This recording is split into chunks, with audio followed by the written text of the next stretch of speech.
محترم سامعین، السلام علیکم ورحمۃ اللہ وبرکاتہ۔ اللہ تعالیٰ فرماتے ہیں، وہی ہے جس نے آسمانوں اور زمین کو 6 دن میں پیدا کیا، پھر عرش پر جلوہ فرما ہوا۔ وہ خوب جانتا ہے اس چیز کو جو زمین میں جائے اور جو اس سے نکلے، اور جو آسمان سے نیچے آئے، اور جو کچھ اس میں چڑھ کر جائے، اور جہاں کہیں تم ہو وہ تمہارے ساتھ ہے، اور اللہ تمہارے اعمال کو دیکھ رہا ہے۔ اسی طرح اللہ تعالیٰ سورہ ہود آیت 7 میں فرماتے ہیں، اور اللہ ہی وہ ذات ہے جس نے 6 دن میں آسمانوں اور زمین کو پیدا فرمایا، اور اس کا عرش پانی پر تھا۔ امام احمد بن حنبل رحمۃ اللہ علیہ نے ابو رزین عقیلی سے بیان کیا ہے، انہوں نے کہا، یا رسول اللہ، أين كان ربنا عز وجل قبل أن يخلق السماوات والأرض؟ فقال صلى الله عليه وسلم، كان في عماء ما فوقه هواء وما تحته هواء ثم خلق عرشه على الماء۔ اے اللہ کے رسول صلی اللہ علیہ وسلم، آسمانوں اور زمین کو پیدا کرنے سے پہلے ہمارا پروردگار کہاں تھا؟ آپ نے فرمایا، عما میں تھا، یعنی اللہ کے سوا کچھ بھی نہ تھا، نہ اس کے اوپر ہوا تھی اور نہ اس کے نیچے ہوا تھی، مطلب یہ کہ کچھ نہ تھا، پھر اس نے پانی پر اپنا عرش پیدا کیا۔ گویا یہ تھی مخلوق کی ابتدا۔ امام احمد، امام ترمذی، امام ابو داود اور بہت سے دوسرے محدثین رحمہم اللہ نے سیدنا عبادہ بن صامت رضی اللہ عنہ کی روایت بیان کی ہے۔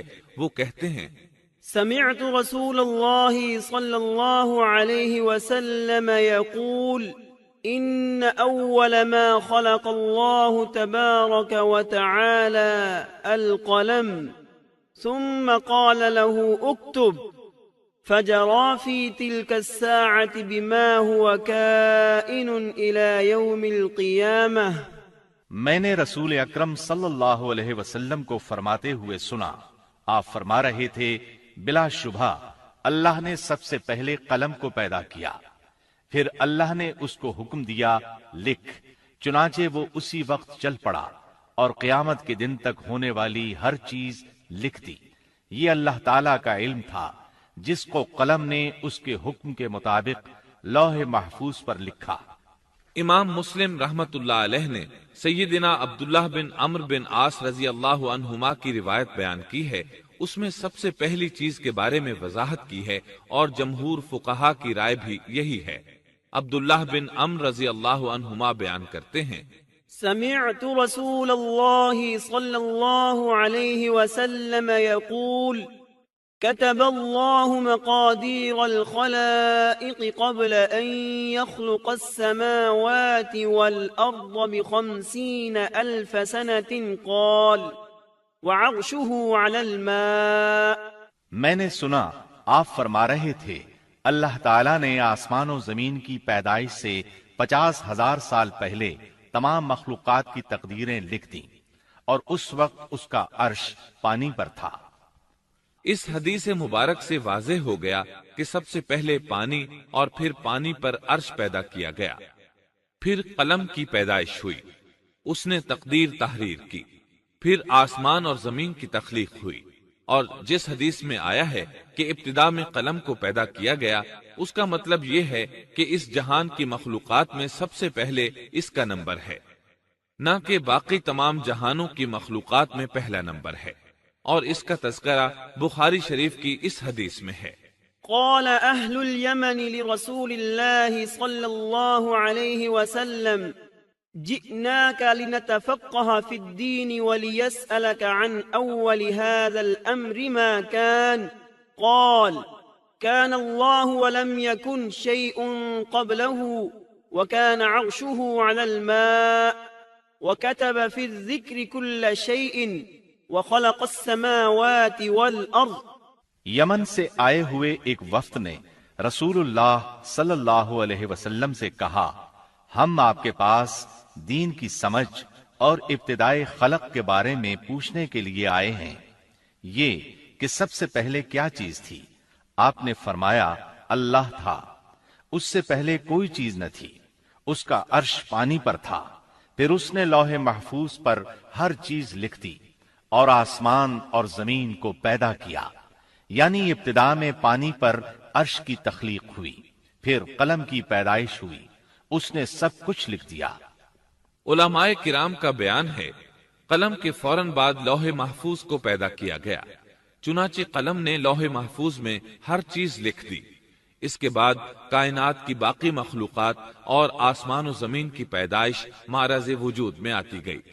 اشیاء کی پیدائش والی ترتیب میں علماء کرام کے کئی اقوال ہیں، اور ہم نے آپ کے سامنے جمہور علماء اور فقہا کی پسندیدہ اور راجح ترتیب پیش کی ہے۔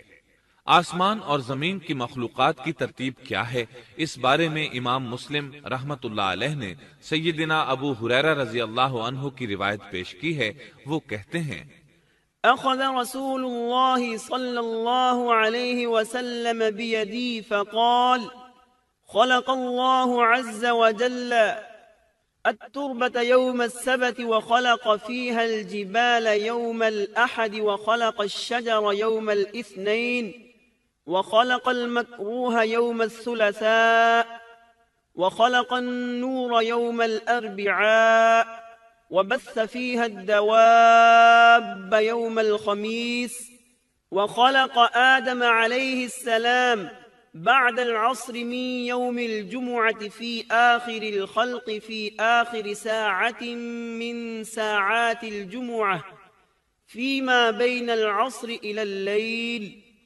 نبی اکرم صلی اللہ علیہ وسلم نے میرا ہاتھ پکڑا اور فرمایا اللہ تعالیٰ نے ہفتے کے دن مٹی کو پیدا کیا، اتوار کے دن زمین میں پہاڑ، پیر کے دن درخت، منگل کے دن تکالیف، مصائب، جراثیم اور بیماریاں، بدھ کے دن نور کو، جمعرات کے دن زمین میں چوپایوں کو پھیلا دیا، اور تمام مخلوقات میں جمعے کے دن کی آخری گھڑیوں یعنی عصر سے رات کے درمیان میں آدم علیہ السلام کو پیدا کیا۔ مطلب یہ کہ ابتدائے آفرینش میں جن مخلوقات کی تخلیق ہوئی ان میں سے آخری مخلوق انسان تھا۔ اس حدیث میں مختلف حالات کو نہایت وضاحت سے بیان کیا گیا ہے۔ اس سے بخوبی پتہ چل گیا کہ ابتدائی مخلوقات کی ترتیب کیا تھی۔ ان میں سے آخری نمبر آدم علیہ السلام کا تھا، جبکہ آدم علیہ السلام نسل انسانی میں سب سے پہلے اور تمام انسانوں کے باپ ہیں۔ انسانوں سے پہلے فرشتے اور جن پیدا ہو چکے تھے۔ صاحب عقل مخلوقات میں سب سے پہلا نمبر فرشتوں کا، دوسرا نمبر جنوں کا اور آخری نمبر انسانوں کا ہے۔ فرشتوں کا اصل ٹھکانہ آسمان ہے۔ اللہ تعالی سورۃ الشورى آیت 5 میں فرماتے ہیں تكاد السماوات يتفطرن من فوقهن والملائكة يسبحون بحمد ربهم ويستغفرون لمن في الأرض ألا إن الله هو الغفور الرحيم۔ قریب ہے کہ آسمان اپنے اوپر سے پھٹ پڑے اور تمام فرشتے اپنے رب کی تسبیح اور تحمید بیان کر رہے ہیں اور زمین والوں کے لیے استغفار کر رہے ہیں۔ خبردار اللہ تعالی معاف کرنے والا، رحمت کرنے والا ہے۔ مسلم شریف میں ہے، سیدہ عائشہ صدیقہ رضی اللہ عنہا سے روایت ہے کہ نبی اکرم صلی اللہ علیہ وسلم نے فرمایا خلقت الملائكة من نور وخلق الجان من نار وخلق آدم مما وصف لكم۔ فرشتوں کو نور سے اور جنوں کو آگ سے پیدا کیا گیا، اور آدم کو اس چیز سے پیدا کیا گیا جو تمہارے لیے بیان کر دی گئی، یعنی مٹی سے۔ فرشتوں کی تخلیق کے بعد جنوں کو پیدا کیا گیا۔ جنوں کو بھی انسانوں سے پہلے پیدا کیا گیا تھا، جیسا کہ اللہ تعالیٰ سورۃ الحجر آیت 27 میں فرماتے ہیں، والجان خلقناه من قبل من نار السموم، اور اس سے پہلے جنات کو ہم نے لو والی آگ سے پیدا کیا۔ جنات کے بارے میں بہت زیادہ آیات و احادیث موجود ہیں۔ اللہ تعالیٰ فرماتے ہیں، خلق الجان من مارج من نار، اور جنات کو آگ کے شعلے سے پیدا کیا گیا۔ مارج آگ کے بھڑکتے شعلے کے کنارے کو کہتے ہیں، گویا جنوں کو آگ کی جڑ سے نہیں بلکہ آگ کے شعلوں کے کنارے سے پیدا کیا گیا ہے۔ قرآن مجید میں اللہ تعالیٰ نے ابلیس شیطان کا قول نقل کیا ہے، خلقتنی من نار، تو نے مجھے آگ سے پیدا کیا۔ اسی طرح پہلے بھی بیان ہو چکا ہے کہ اللہ نے فرمایا، والجان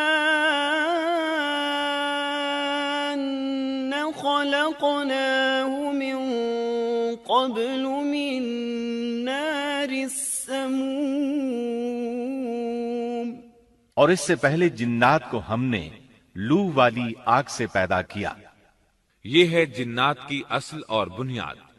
ابلیس ملعون بھی جنات میں سے ہے، اور اس مسئلے میں کسی کو تردد اور شبہ نہیں ہونا چاہیے، اس لیے کہ قرآن مجید میں ہے، إلا إبليس كان من الجن، اور ابلیس جنوں میں سے تھا۔ مطلب یہ کہ وہ فرشتوں میں سے نہیں تھا۔ حسن بصری رحمت اللہ علیہ فرماتے ہیں، وہ پلک جھپکنے کے برابر بھی فرشتوں کی جنس میں داخل نہیں ہوا، اور نہ ہی وہ کبھی فرشتوں میں شمار ہوا ہے۔ وہ جنات میں سے ہے کیونکہ اس نے خود اقرار کیا تھا، خلقتنی من نار، اے اللہ تو نے مجھے آگ سے پیدا کیا ہے۔ اگر یہ فرشتہ ہوتا تو اس وقت کہتا، اے اللہ تو نے مجھے نور سے پیدا کیا ہے۔ اس لیے ابلیس کا جن ہونا روز روشن کی طرح عیاں ہے۔